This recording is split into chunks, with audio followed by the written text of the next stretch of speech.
Maraming Pilipino ang mahilig manood at maglaro ng basketball.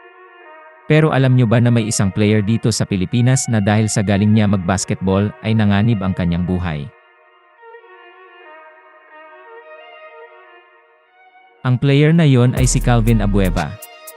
Si Calvin ay isang professional basketball player at kasalukuyang naglalaro sa Magnolia sa PBA. Laki si Calvin Abueva sa hirap kaya kinakailangan niya gumawa ng paraan upang magkaroon ng sariling pera. At simula bata pa lang ay nakitaan na si Abueva ng galing sa basketball. At dahil nga sa galing niya mag-basketball ay isa to sa pinagkakakitaan ni Abueva noon. Kaya sanay na sanay si Calvin na makipagpustahan at dumayo sa iba't ibang lugar para siya ay magkapera. Pero sa hindi inaasahang pangyayari ay meron dumayo sa lugar nila Calvin sa Pampanga, na kung saan malaki ang naging pustahan, na umabot pa daw sa 100,000 pesos. Pero dahil nga sa galing ni Calvin ay nanalo sila ng mga kasama niya. At nung pauwi na dapat sila Calvin, at ng mga kakampi niya, ay bigla na lang sila pinagbabaril ng nakalaban nila. At dahil sa takot ay napatakbo na lang sila Calvin. At nung nakalayo na sila, ay dun palang napansin ni Calvin na may tama siya. Kaya agad siyang pumunta sa ospital. Pagdating sa ospital ay maswerte pa din si Calvin dahil siya ay nadaplisan lang. Pero ang isang kasama niya ay kinailangan operahan.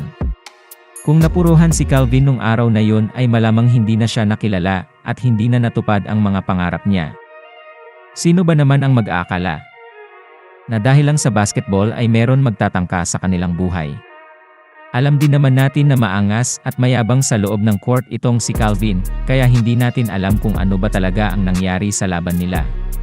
Pero hindi sapat na rason yun para barilin sila. Kaya sa mga nagbabasketball ay dapat palagi tayong mag-iingat at palaging sports lang. At wag na makipag-trash talkan dahil hindi tayo sigurado kung anong klaseng tao ba ang mga nakakalaro natin. Magsilbing aral sana ang istorya ni Calvin na ito para sa mga kabataan.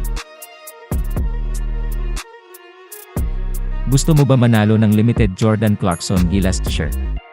Siguraduhin mo lang na nakasubscribe at like ka sa ating mga videos at comment mo na din ang iyong pangalan sa Facebook. At dun ko kukontakin ang mananalo. Pag naabot na natin ang 10,000 subscribers, ay may 4 na mananalo ng limited Jordan Clarkson Gilas t-shirt. Kaya ano pa hinihintay mo? Subscribe na at i-share ang videos para mas mataas ang chance mo manalo. Maraming salamat sa panonood mga ripa, mag-subscribe ka na para updated ka sa mundo ng basketball. Mag-iwan ka na din ng like at comment. Salamat!